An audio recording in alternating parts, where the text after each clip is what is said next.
Bonjour à toutes et à tous, bienvenue sur les présentations de Nico. Aujourd'hui, je vous présente un Qashqai, donc les derniers modèles de Qashqai.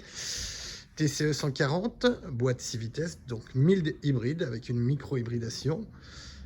Une version Tecna, donc vous allez le voir très bien équipé. Vous voyez, avec de très belles jantes en 19. Une très belle couleur gris galet, avec le toit noir, les rampes de pavillon alu. Le véhicule possède les projecteurs full LED.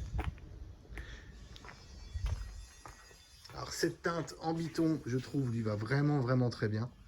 Un joli look avec ses vitres arrière surteintées.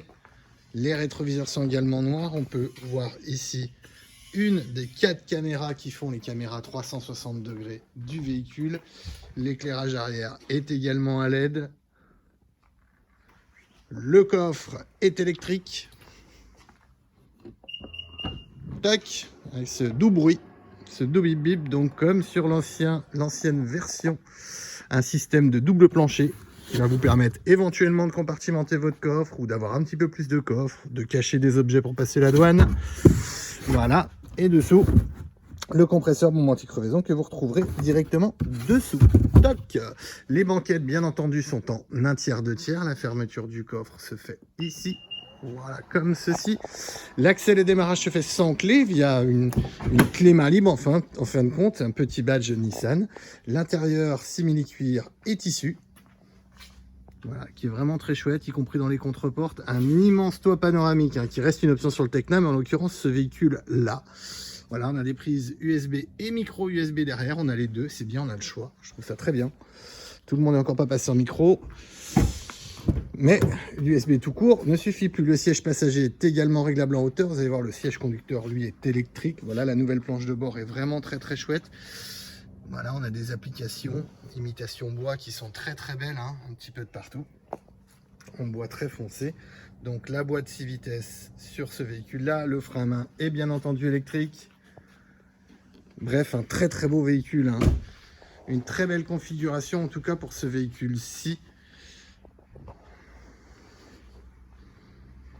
L'esthétique est plutôt réussie, le volume a un tout petit peu augmenté, je pense, hein. C'est mon ressenti par rapport au véhicule, surtout en largeur, hein. On voit cette grande et large planche de bord. Ça me fait vraiment l'effet d'un véhicule qui est quand même plus large. On retrouve maintenant un cockpit numérique, l'écran tactile qui est bien entendu plus grand que sur les précédentes versions.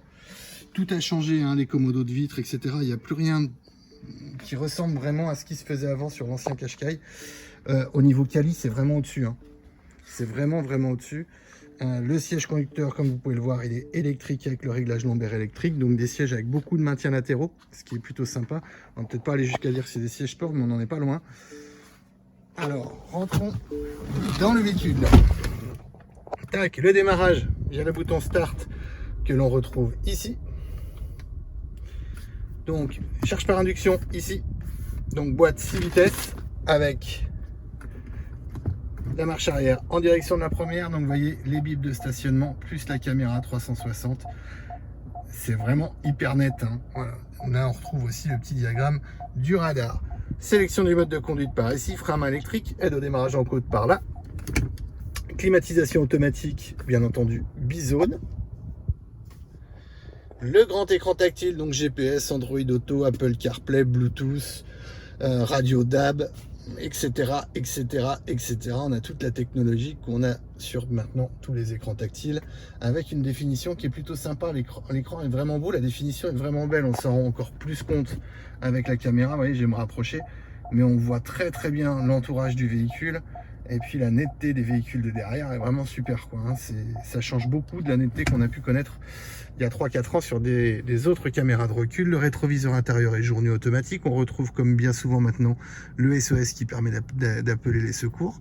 Le store occulteur du toit panoramique vient se contrôler ici sur le pavillon. Voilà, on retrouve des petites lumières d'ambiance là-dessous. Je ne sais pas si vous les voyez bien.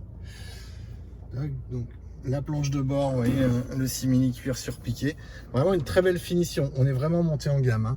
Un affichage tête haute dans le pare-brise, je ne sais pas si vous le voyez bien, mais en tout cas il y est, voyez, 0 km/h, donc vous aurez tout plein d'infos dessus, hein, bien entendu.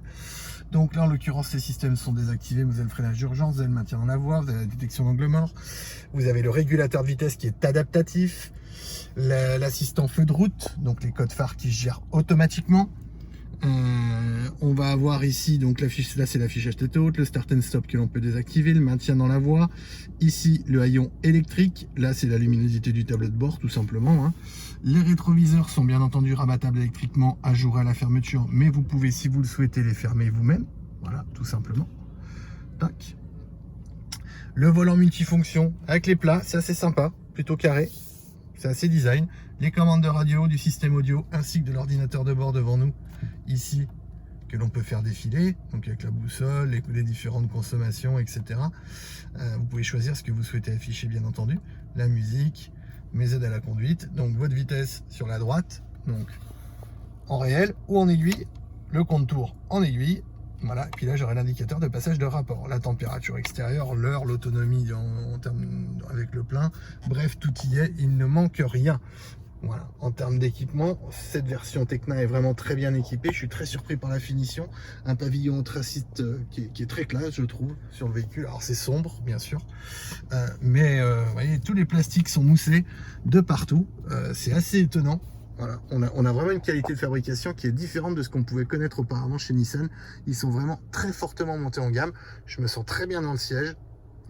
Voilà, puis je leur dis, hein, ce pavillon anthracite, enfin j'adore les pavillons anthracites, je trouve que ça rend beaucoup plus classe à l'intérieur des voitures, plutôt que ces pavillons beige qui voilà, se ternissent, deviennent sales, etc. Et là je trouve vraiment, voilà, le volant est beau, l'écran est très beau, très bien placé, l'affichage tête haute, c'est pas une languette, c'est vraiment projeté dans le pare-brise. Elle a toute une grande, hein. C'est un peu comme la Clio, là on a l'impression d'être vraiment passé sur une autre gamme sur ce nouveau Qashqai, qui de surcroît est très très beau esthétiquement, également dehors, hein. Enfin moi je le trouve très très joli, cette livrée gris galet à la manière des couleurs allemandes un petit peu ternes que l'on retrouve maintenant, je trouve lui va très très bien. Avec ce toit noir, ces rétro noirs, ces très belles jantes diamantées en 19, on a vraiment un très très beau véhicule. La motorisation essence, c'est le 1300 TSI 140 chevaux avec la micro-hybridation. On sait que ça marche très bien, c'est un moteur qu'on connaît. Donc c'est une collaboration Renault. C'est une collaboration Renault, Mercedes, et bien entendu ça se retrouve aussi chez Nissan. C'est un moteur à chaîne de distribution avec une micro-hybridation qui fonctionne très très bien. Écoutez, j'espère que cette vidéo vous a plu, vous a éclairé. Si toutefois vous souhaitiez faire l'acquisition d'un Qashqai, n'hésitez pas à laisser un message sur la vidéo, un petit pouce bleu et vous abonner aux présentations de Nico. À bientôt, au revoir.